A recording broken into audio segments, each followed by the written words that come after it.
I call this meeting to order and ask that you rise for a moment of silence and a pledge of allegiance.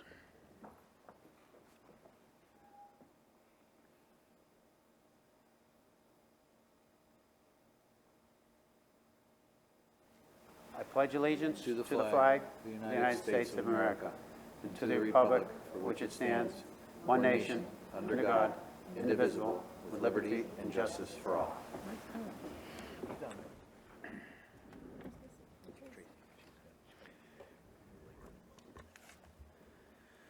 Alexis, would you please call the roll of attendance? Mrs. Reed? Here. Mrs. O'Connor? Here. Mrs. Rua? Here. Mr. Minio? Here. Mrs. Wilkie?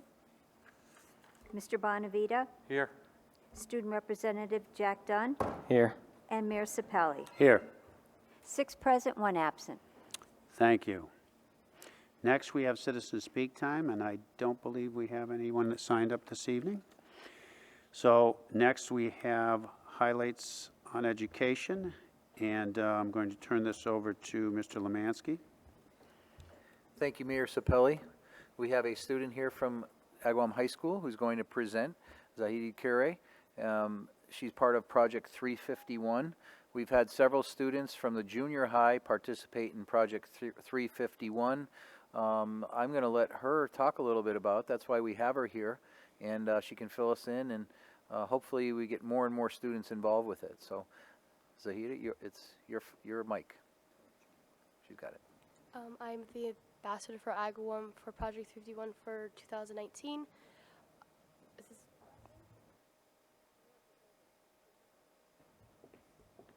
Is it working? No. I'm the ambassador for Agawam for 2019 for Project 351. In Project 351, we're given services during 2019. For 8th grade, our first service was a spring service, which was we did with our partners called the Cradles to Crayons, which is a clothing drive for students and for people who can't afford clothing. Our second service was during August, during the summer, where me and the neighborhood of my community did cards for the soldiers for 9/11 tribute. Our third service of this year would be the food drive, where I'm able to have 2 choices, or both of them, where I can raise up for a fundraiser to give for our food pantry and Agawam. And our training will start in November, and our official service will start in December.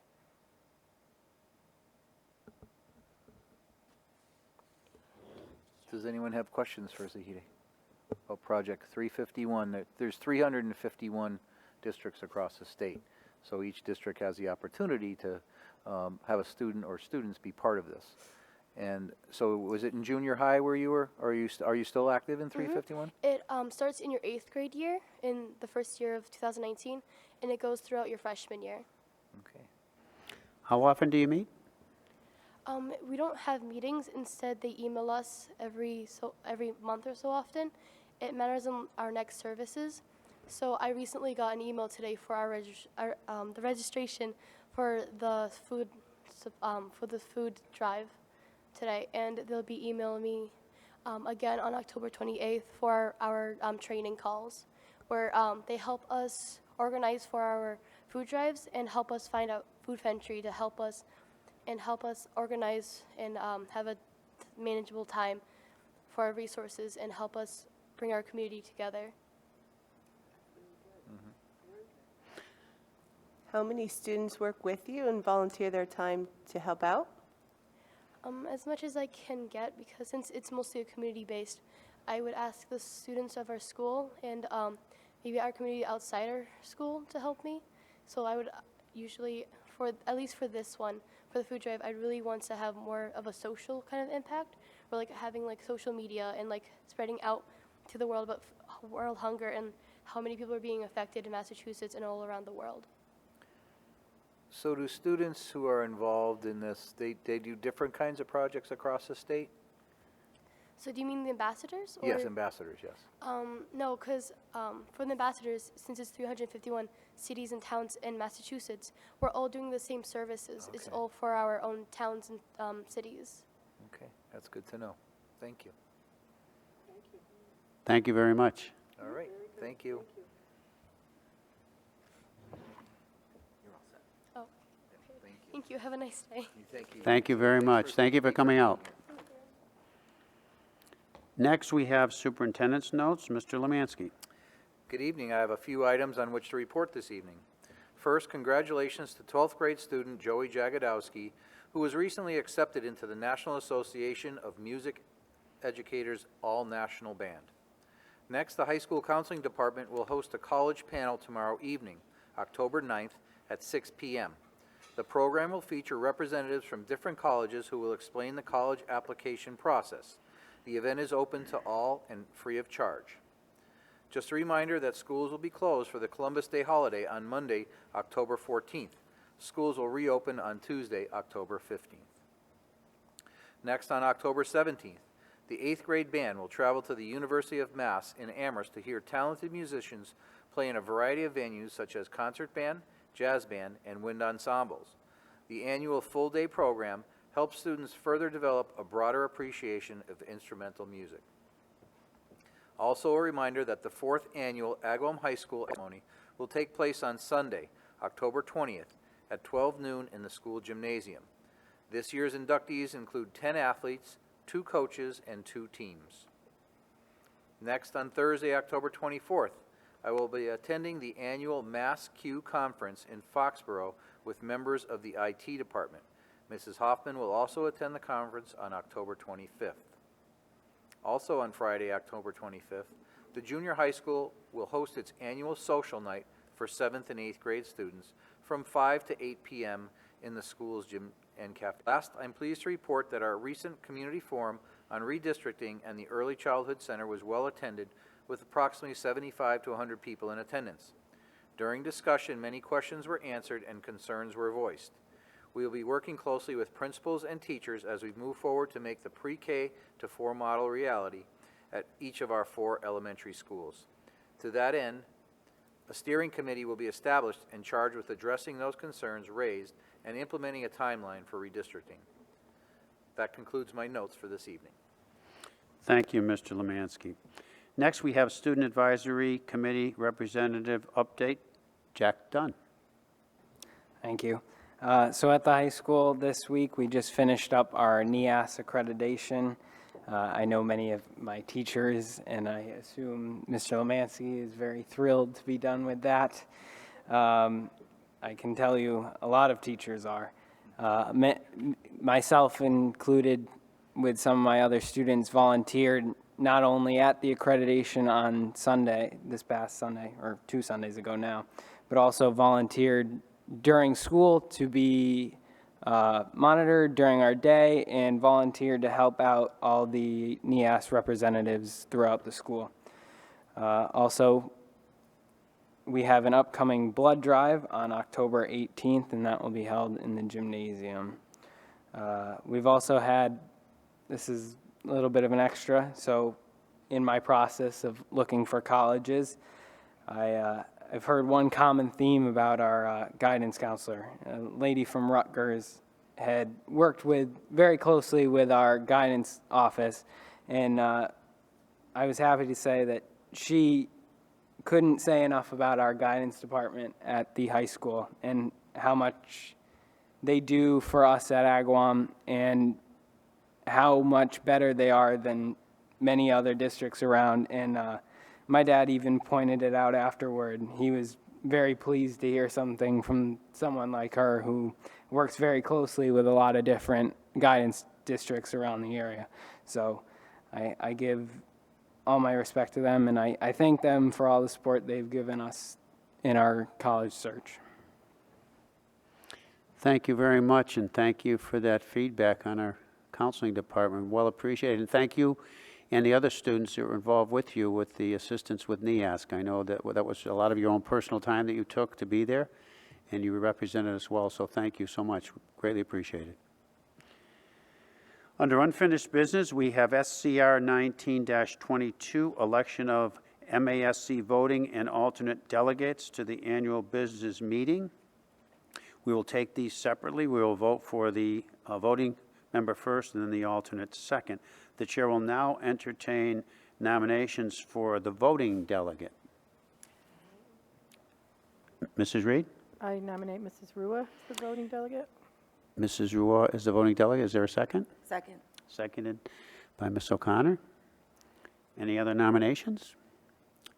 Seeing none, I will now ask for a vote as our voting delegate. Mrs. Rua, all those in favor, say aye. Aye. Opposed?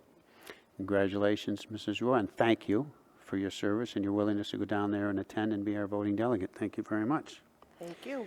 Next, I will entertain motion for the alternate delegate. Nominations? Carrie O'Connor, second? Second by Mr. Bonavita. Any other nominations?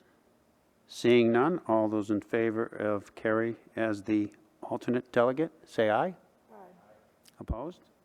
Congratulations, Carrie, thank you, and we look forward to having you come back, both of you, and filling us in. That is the first week of November, I believe, so we look forward to your report.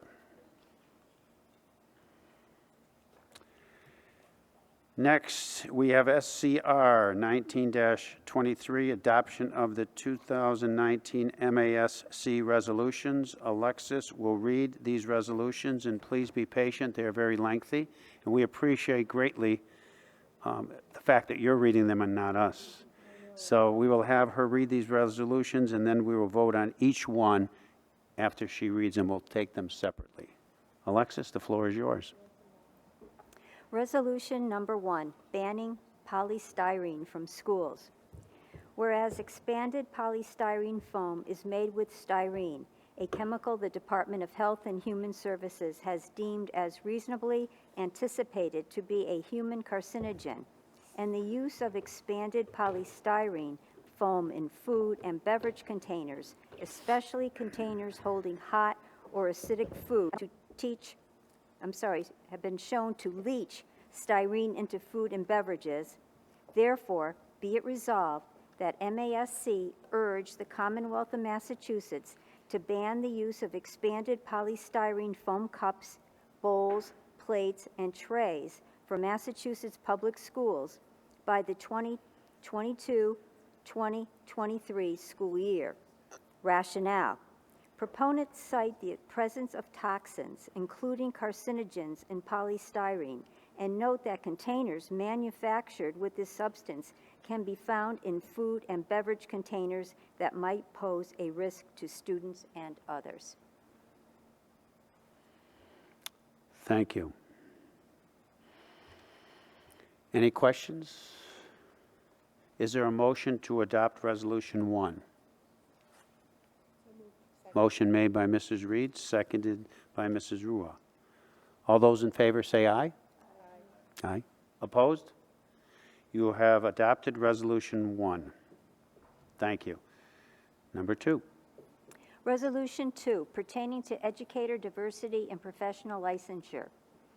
Whereas current research clearly demonstrates that public school students benefit from a diverse teaching staff, and whereas Massachusetts districts are challenged to attract a diverse teaching staff, and whereas attracting diverse candidates often involves recruiting candidates from outside of Massachusetts, and whereas Massachusetts licensure requirements, including the Massachusetts Test for Educator Licensure, or MTEL, requirements serve as a disincentive for candidates looking to relocate and to take a teaching position, and whereas test administration is conducted in centers that are often inaccessible without a car, and whereas the cost of testing can be a barrier to potential applicants, and whereas there is no evidence the MTEL is a reliable or valid measure of successful practice as an educator, and whereas school districts are capable of selecting qualified candidates for teaching positions,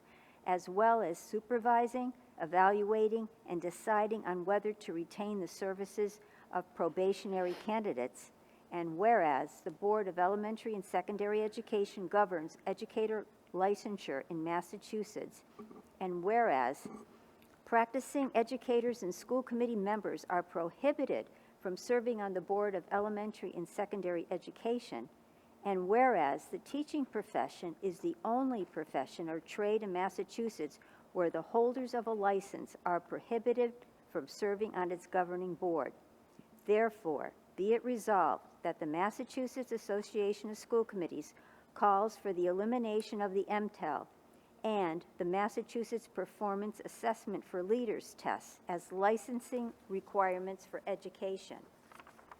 And be it further resolved that the Massachusetts Association of School Committees calls for the governance and licensure of professional educators to be vested in a board comprised of licensed educators.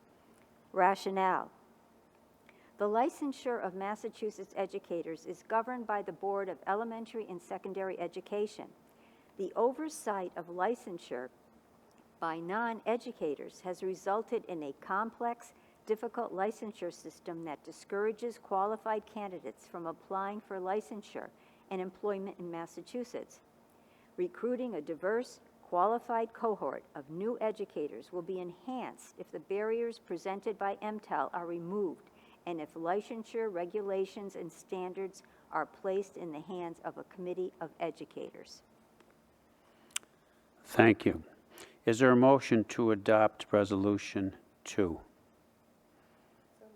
Motion made by Mrs. Rua, seconded by Mr. Bonavita. Questions or discussions? Mrs. Rua, could you speak to this a little bit, please, being a member of MASC? Sure. And, has got I'm the- actually on the resolutions committee, so we met over the summer to vet and discuss all of these resolutions submitted by the same schools year after year, by the way. So there's a few schools that are very active with these resolutions. They likened this to, it applies to only Massachusetts, and it's another testing for this licensure, where it would be like radiologists, they use the analogy, radiologists coming up with a test for the chief of surgery. And they're not qualified to come up with that test for the chief of surgery, but the chief of surgery must take that test, and only Massachusetts to pass, in order to be the chief. So the way the system is set up, if someone's coming in from another state and they're taking this particular exam, there's inequity when other states don't operate the same way, and inequity by the board that is coming up with the questions for these tests. So educators have been speaking up and speaking out about them. So MASC is trying to support the educators in their stance. Mayor, Thank you very much for that. Gary. I just have a question for Wendy regarding this resolution. So that would require, so for instance, teachers who are coming out of state, that the MTEL is a requirement. However, there would be a committee formed, and so basically like an interviewing process through the Department of Education. Is that going to be the MASC process? wouldn't speculate how to do this. They just, they give us, this is to lobby for a change. Okay. How that change happens and what steps to be taken, those are not for Right. MASC to decide and Okay, determine. thank you. Any other questions? Seeing none, all those in favor of adopting Resolution 2, say aye. Aye. Opposed? You have adopted Resolution 2.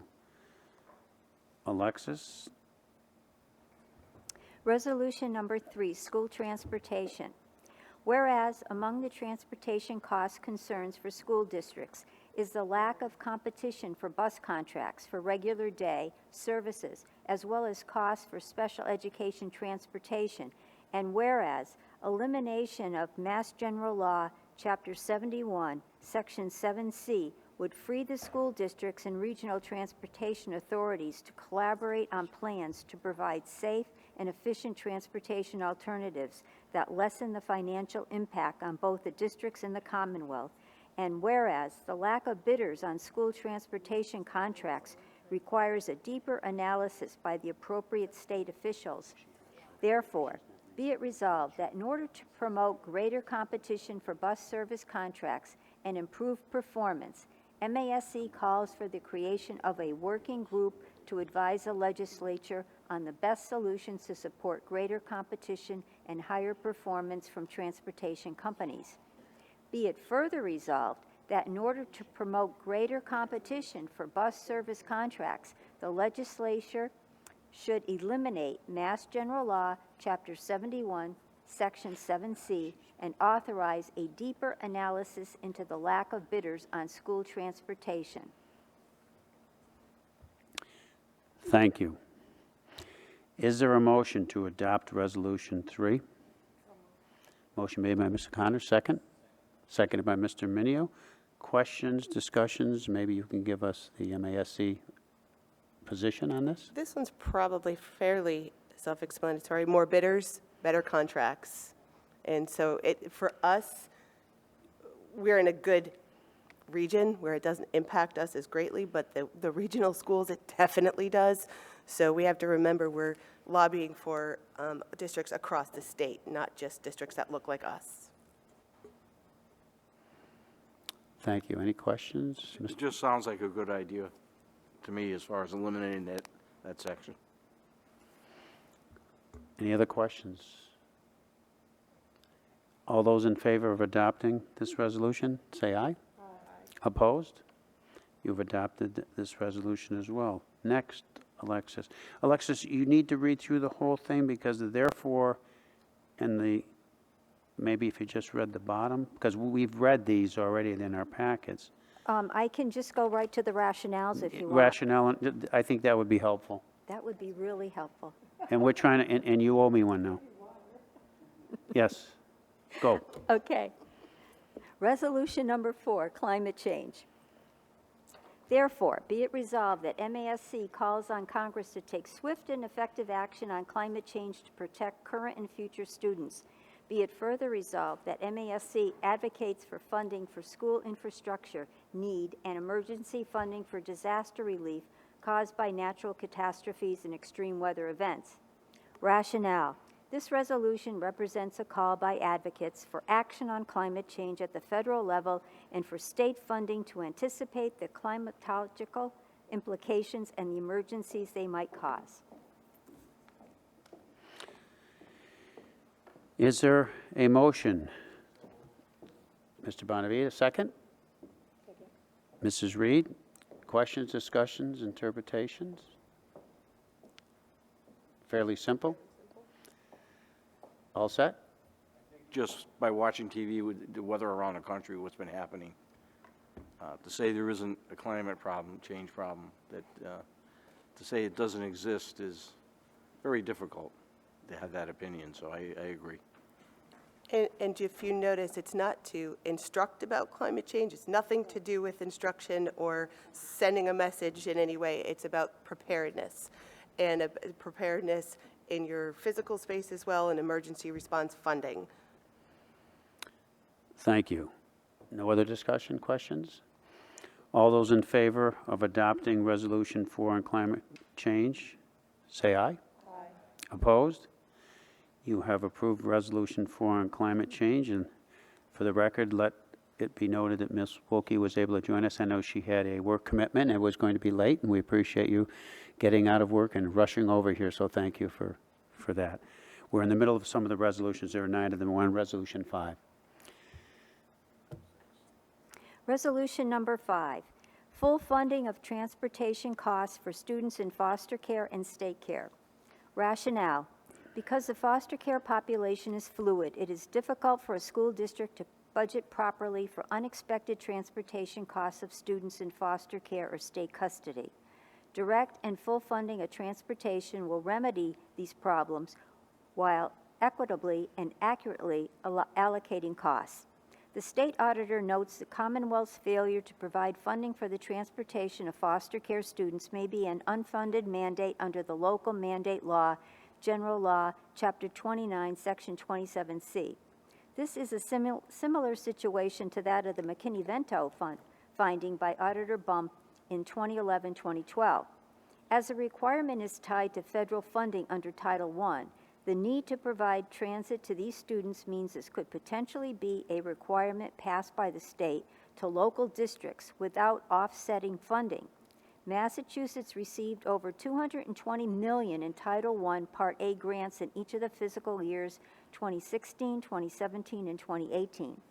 While the reimbursement only offers a portion of the funds expended, it could help offset some of the expenses incurred by school districts to comply with state and federal laws.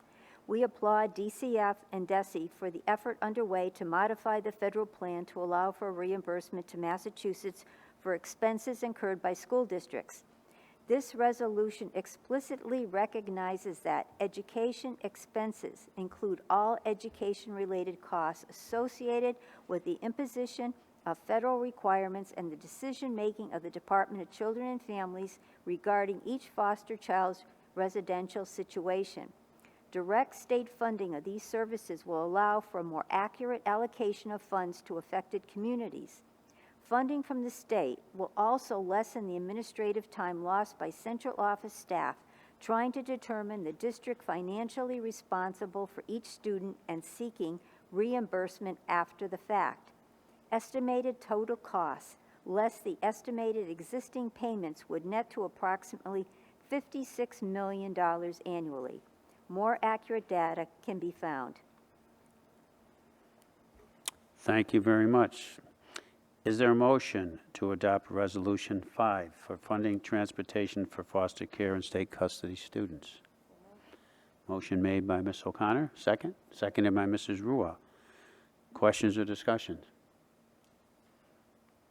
Again, I feel like this is probably fairly self-explanatory. We don't plan for this in our budget.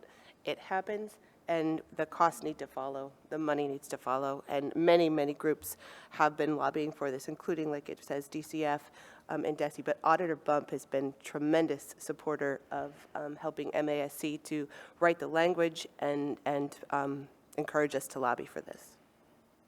Thank you. Any other questions, discussion? All those in favor of adopting Resolution 5, say aye. Aye. Opposed? We have adopted Resolution 5, the funding of transportation for foster care and state custody. Thank you. Moving on, Resolution 6. Resolution number 6, universal quality pre-kindergarten access in Massachusetts. Therefore, be it resolved that MASC file or support legislation that will provide a sufficient appropriation for universal pre-K in Massachusetts and will achieve the actions necessary to provide access to good quality universal pre-K for all children in Massachusetts. Rationale. This resolution would help ensure that our underserved population of 3- and 4-year-olds will be provided with the supports and services necessary for school readiness and lasting success in the classroom and for future success. Knowing that these strategies are documented in increasing student success, our resolution will level the playing field by helping to ensure equity and beginning the process of closing the achievement gap for this vulnerable cohort of children. Thank you. Is there a motion to adopt Resolution 6 on universal pre-K access? Motion made by Ms. Wilkie, second. Seconded by Mr. Minio. Questions, discussion? I think I just add to this one, you notice it's sufficient appropriation for universal pre-K. So it's not asking or mandating that any district implement that without the funding, because there's a lot of discussion over who's going to fund this, how do we even do this? Oh my goodness, our district isn't ready for that. No one's saying that we're lobbying to force a district to do it. We're lobbying for the funds to come forward so that this could be a reality. Thank you. All those in favor of adopting Resolution 6, say aye. Aye. Opposed? You have adopted Resolution 6 relating to universal pre-K access. Resolution 7. Resolution number 7, poverty in children. Therefore, be it resolved that the Massachusetts Association of School Committees will prioritize as a matter of its public policy agenda and file for and support legislation to support the eradication of poverty among children in Massachusetts and advocate for social and economic justice for students and their families that will include 1, support for a revenue stream that supports social and economic priorities for children and families. 2, support for state program and services that serve children at greatest social and emotional risk, which are easily accessible to students and families. 3, advocacy for nutrition programs that eradicate hunger among children. 4, advocacy for healthcare, including vision, hearing, dental, and mental health through accessible service providers. 5, support for pre-kindergarten programs for all children. 6, advocacy for increasing educational opportunities for children to grow both inside and outside of school. Rationale. This resolution would help ensure that our underserved population of school children will be provided with the supports and services necessary for lasting success in the classroom and in their future. Knowing that by eliminating the ravages of poverty, these strategies have been proven to increase positive student outcomes, this resolution will level the playing field by helping to ensure equity and to close the achievement gap for this vulnerable cohort of children. Thank you. Is there a motion to adopt Resolution 7, Poverty in Children? Motion made by Ms. O'Connor, seconded by Mrs. Roy. Questions, concerns, comments? I think it's self-explanatory. All those in favor of approving Resolution 7, Poverty in Children, say aye. Aye. Opposed? You have approved Resolution 70, Poverty in Children. Moving on, Resolution 8. Resolution number 8, resolution for access to menstrual supplies. Therefore be it resolved that MASC work with state and federal legislatures to provide additional funding to provide free access to menstrual products from the school nurse and in restrooms and locker rooms. Rationale. Proponents assert that menstrual supplies are basic necessities which some students may not have on hand in school at any particular moment or may not be able to afford in general. They view these items, similar to other products found in nurses' office or in restrooms, as basic, essential commodities for everyday use that should be available to all students without charge. Thank you. Is there a motion to adopt Resolution 8? Motion made by Mr. Minio, seconded by Mrs. Rua. Comments, questions, concerns? All those in favor of adopting Resolution 8, say aye. Aye. Opposed? You have adopted Resolution 8. Moving to Resolution 9. And I believe the final resolution? Thank you. Yay. Resolution number 9, charter school reform. Therefore, be it resolved that the Massachusetts Association of School Committees seek legislative action to both address the deleterious effects of charter school funding on certain municipalities and school districts across the state and approve a comprehensive set of reforms that includes 1, establishment of strict guidelines or regulations to require that charter schools enroll representative cross-sections of students residing within the school service areas. 2, reporting of accurate numbers of students who leave charter schools to return to the sending districts or district of residence.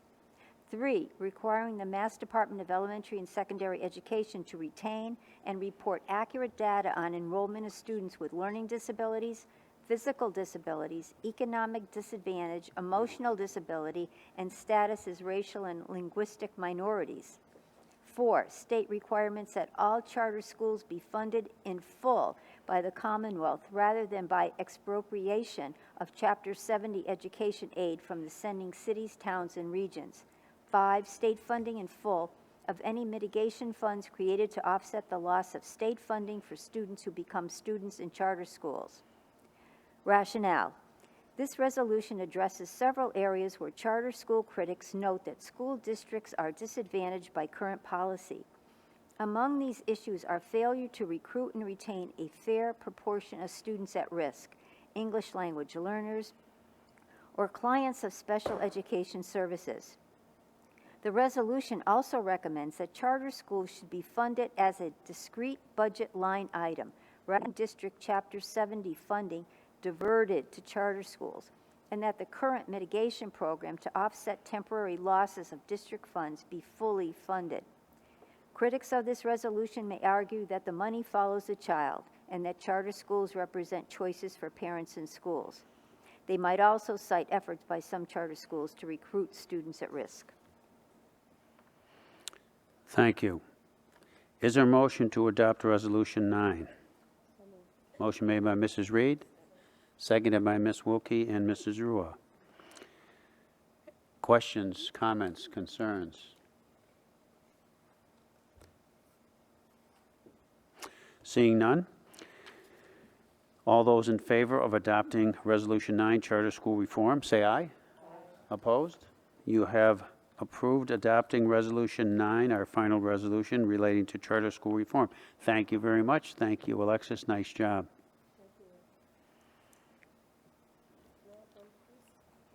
Yes. You'll see that in your booklets, if you still have them, this is also the year that there's a proposal to amend the MASC bylaws. So you have a few page of the bylaws and things to look over. If you have any feedback on that and you want to give that to me, I will bring it forward on your behalf at the next meeting if you would like to do so. Thank you. Thank you very much. Next, under the business meeting, is there a motion to approve the September 24th regular meeting and ECC workshop minutes? Motion made by Mrs. Reed, seconded by Ms. O'Connor and Ms. Wilkie. Any questions or discussions, concerns? All those in favor say aye. Opposed? You have approved the minutes from September 24th regular meeting and ECC workshop. Thank you. Next, we have calendar and correspondence. Mr. Minio, do you have anything this evening? We do not have anything tonight. Okay, thank you. I will now read the warrants and entertain a motion to approve them as read. All of these warrants have been signed.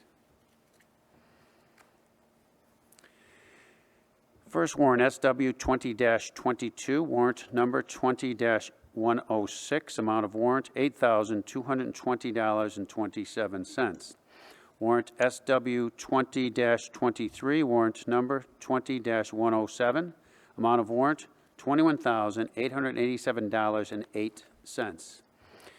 Warrant SW 20-24, warrant number 20-108, amount of warrant $21,443.47. Warrant SW 20-25, warrant number 20-115, amount of warrant $23,572.07. Warrant SW 20-26, warrant number 20-116, amount of warrant $126,036.82. Warrant SW 20-27, warrant number 20-117, amount of warrant $6,635.97. Warrant SW 20-28, warrant number 20-118, amount of warrant $111,475.45. Is there a motion to approve the warrants as read? Motion made by Mr. Bonavita, seconded. Seconded by Ms. O'Connor. Alexis, would you please call the roll?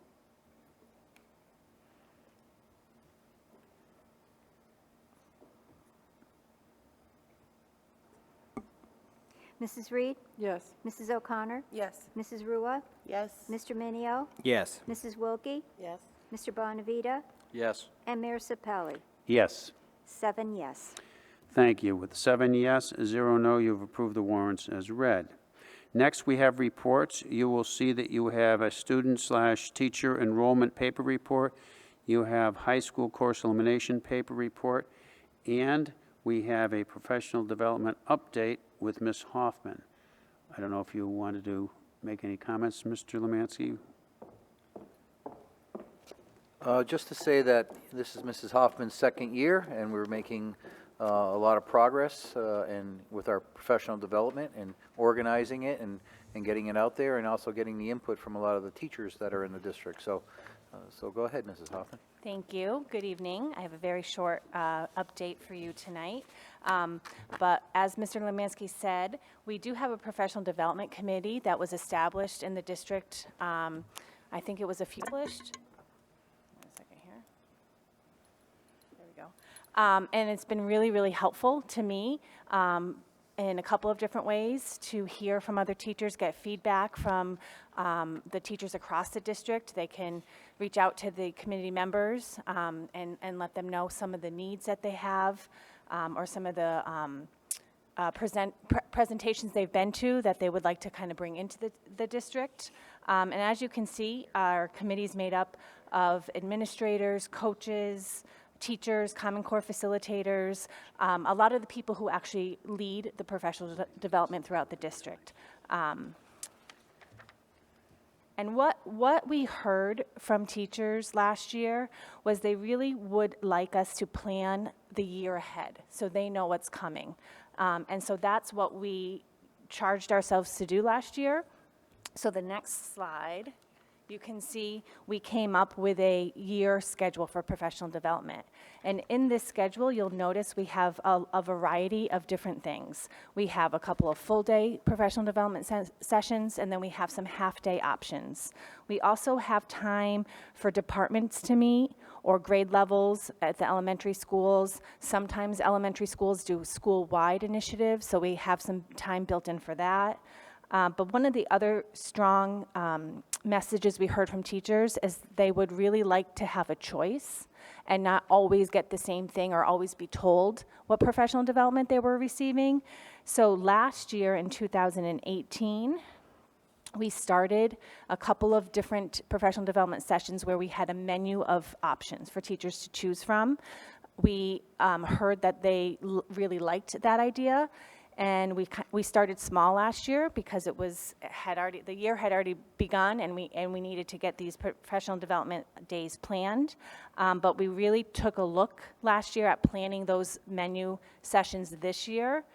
And what was really helpful is that we had our district strategic plan written and approved, so we were able to align those menu session days to our strategic plan. So if you look. The next slide, we think we have new and improved menu sessions for this year. The September 4th Professional Development Day, the afternoon, was a menu option of student support. So again, that's our first strategic objective in our plan. And all of the PD workshops had something to do with student supports. It could be instructional supports, emotional supports, behavioral supports. And I believe you also in your packet have a page that just kind of lists that, so you can kind of take a look to see the variety that we were able to offer. And so November 5th, our next full PD day, we will be focusing on options of cognitive engagement. And then in January, we will be looking at integrating technology. So again, we took our three priorities, objectives from the strategic plan, and we kind of integrated that and had that lead our professional development for the year. Another great thing I think we offer here in Agawam is we have so much talent within our district that we have teachers, coaches, actually presenting some of these workshops, and then we're also able to bring in some outside presenters for some areas that we might need a little extra support in. So that's what's underway. And then the last bullet here, I want to be able to show you this. Pam, I might need your help. So there's a link on here that I'm trying to get to, and I hope I can help you. One of the other things that came up at our professional development committee is, could we put all the information that teachers need to know about how to sign up for professional development? If I want to present, how do I make a proposal? If I want to go to an out-of-district professional development, how do I do that? And it's all in an electronic system, but everything's a little bit different. So give credit to Ed Jakes in our IT department, who kind of helped get this started. And then to Karen Albano, who's our lead teacher at Robinson Park. She's also on the Professional Development Committee. They helped us create a portal for professional development that teachers will be able to access. It's not live yet, because we're still working on it. But hopefully Pam can kind of show you what that looks like.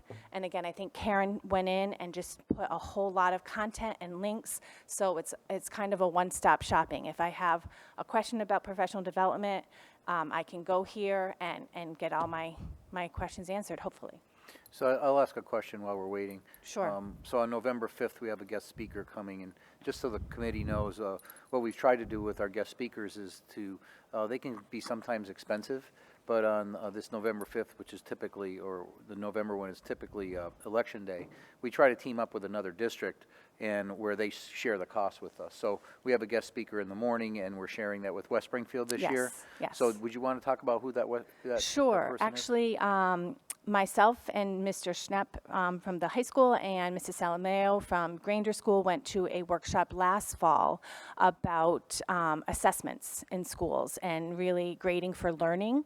And the keynote speaker there, his name is Ken O'Connor. He is coming to speak to us in West Springfield on November 5th. And it's about how do we get students to be part of their and how are we assessing students so that the learning is first and foremost and the grading is secondary. So he had some really innovative ways of thinking around grading and how we want to assess what students are learning and have them be a big part of that process. So Mr. I'm going to Bonavita? email you that link to the professional development portal, and that way you can click on it and you can take a look to see what it looks like. Mr. Bonavita, did you have a question? Just, yes, the one you're talking about, the presentation you're talking about on November 5th, obviously for us, it's election day. Is that something we'd be able to see? Is that going to be, is that a meeting or what's it? So it would typically be a district-wide event that we host here for all the teachers. We are working with West Springfield to see what the day will look like, but we're hoping that the keynote speaker will be in Agawam in the morning at 8 o'clock. So maybe we can look into getting it Is there a way to have recorded. it televised? Yeah. I mean, so We can certainly look into that. We will look into that. I Yeah. know sometimes there's copyrights and things of that nature that they won't allow you to do that. I know with a couple of Okay. speakers we've had in, we weren't allowed to do that, but we will certainly find out if we can it do seems that. like an interesting subject that is on a lot of people's minds. Yes. How to assess without the test scores of the state test scores. So that's why I thought it'd be something that I'd be interested in seeing. Sure. Yeah. See less. Any other questions, comments? Yes. Ms. O'Connor? Yes, Mrs. Hoffman, do you have a projected date when you're going to be going live with the portal? We don't. Okay. Mrs. Albano just actually updated it about a month ago, so hopefully within the next few months, once we work out, make sure everything is in place and what teachers need, we will go live. Thank you. I think that's wonderful to have Sure. those options for our teachers as well. Great. Thanks. Thank you very much. Next, we have subcommittee updates. Is there a subcommittee wishing to report?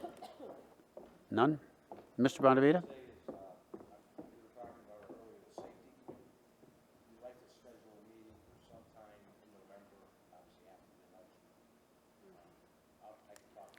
Sure. After the elections and before Thanksgiving, there's a couple weeks in there. Great. Perfect. Thank you. We'll look forward to that. Next, under new business, SCR 19-24, approval of art adventures for kids, use of Granger School for after-school program, and SCR 19-25, acceptance of $1,720.07 donation from the AHS class of 1938 to Agawam High School. These will be moved to our next meeting. Next, we have any other business that may legally come before the committee. I'll start to my left with Ms. O'Connor. Yes, thank you. I just wanted to inform the public regarding some questions that were, about the school committee touring any of the buildings regarding the early childhood center plans that have not been developed right now, even though we had made a vote to proceed to move with the 4 elementary schools, but I did make an inquiry and currently awaiting some responses regarding to that. So I just wanted to answer to the public with any questions that we have received as a whole regarding looking into touring the buildings and the classrooms for future planning. That the school committee is not involved in the planning process. We have not come to a final vote yet. The vote is coming at a later time, so I just wanted to make that clear because a lot of people in the public are talking about, they think that this our vote about Robinson Park was the last vote for the school committee. We had made that vote, and we are not part of the planning process regarding the Early Childhood Center. We are, that is up to the district and will be presented to us at a later time. Well, just to clarify That's it.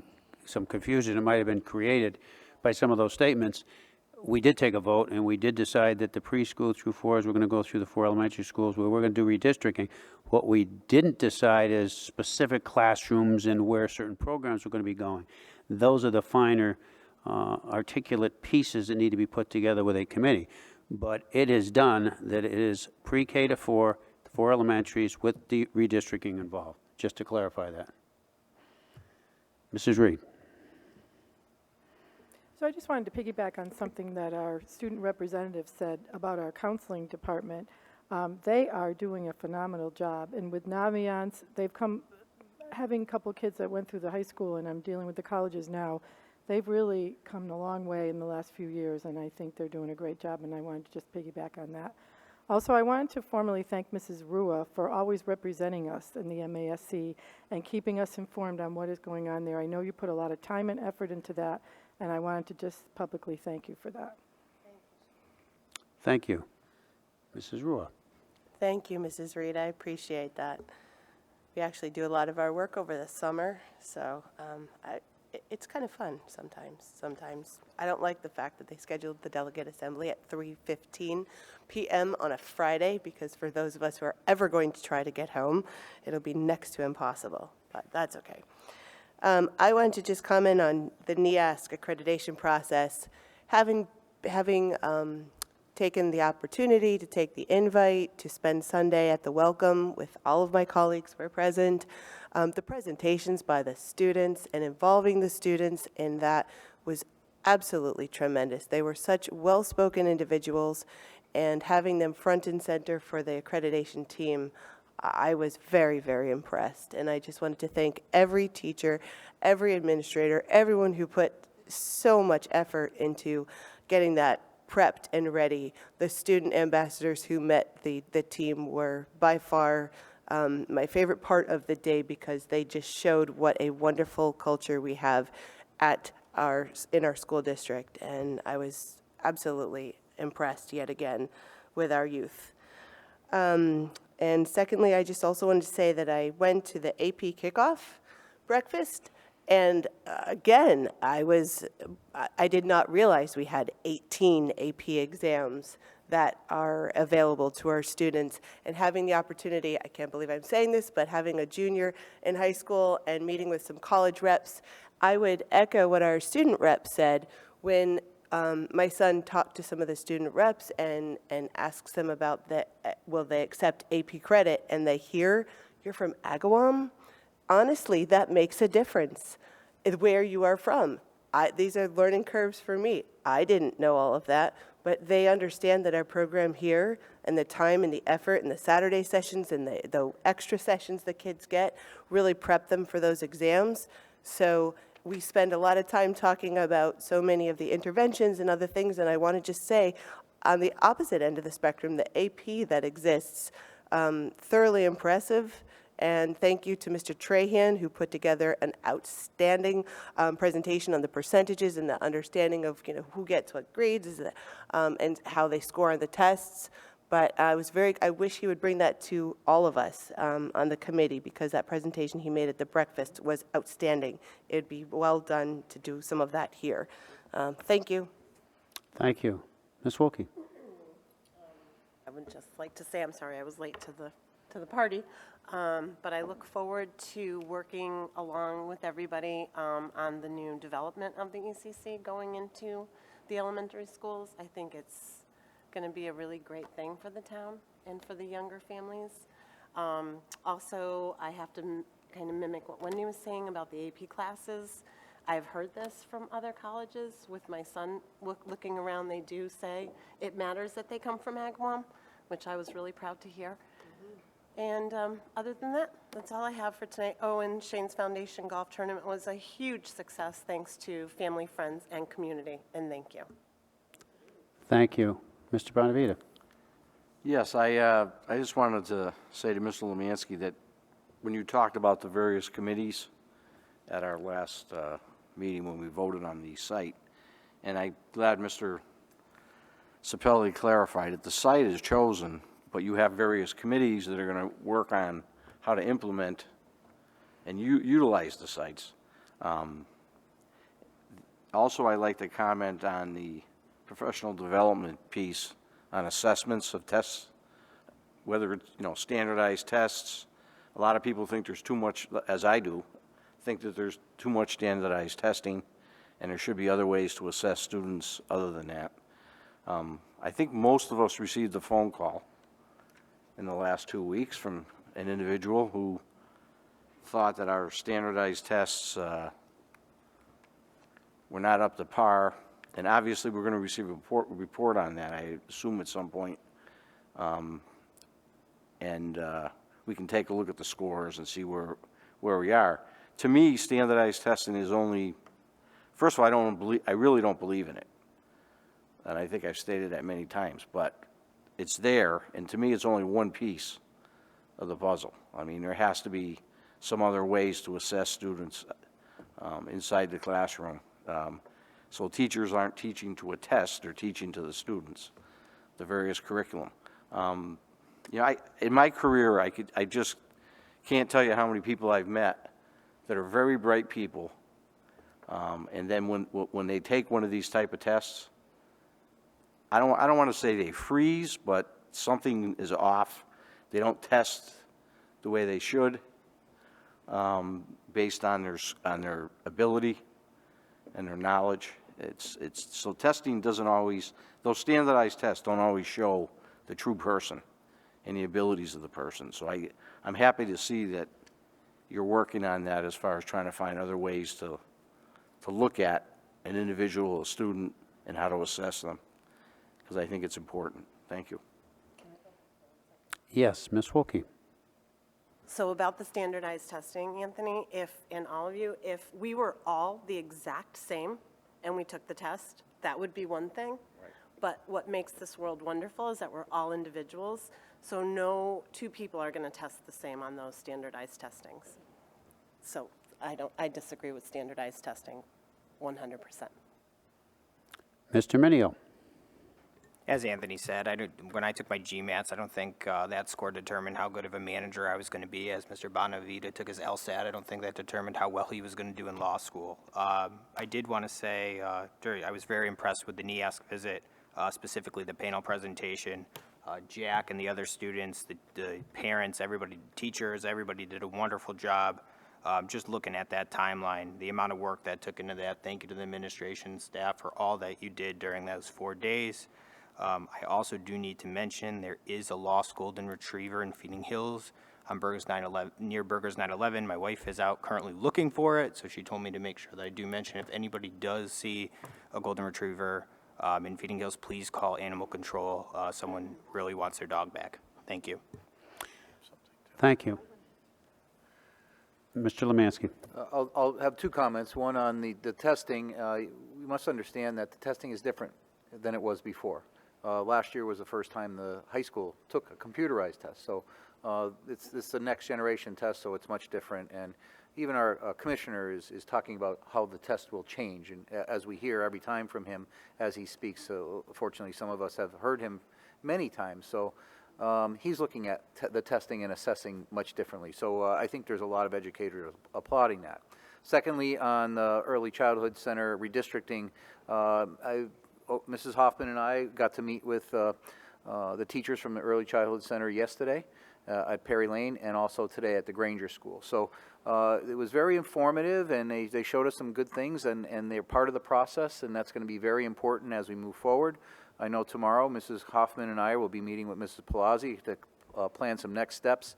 And on Friday, as we're starting our first meeting of a series of meetings with the elementary principals and also the director of early childhood, Robin Fernandez, as well as the special ed director. So we're starting those meetings. We want to we're going to be listening to teachers, and our first step is going to be to establish that steering committee that then can help guide us along the way. So we are moving. I know that some people thought we moved a little quickly, but actually that gives us an advantage because now we have more time for planning. So we're looking forward to that, and I'm looking at it as it's a change, but it's a change that's going to create some opportunities that we may not know or that are there yet. So thank you. Thank you, Mr. Lemansky. With that, I'll entertain a motion to adjourn. Motion made by Mrs. Reed, seconded by Ms. Wilkie. All those in favor say aye. We are adjourned at 8 o'clock. Thank you very much.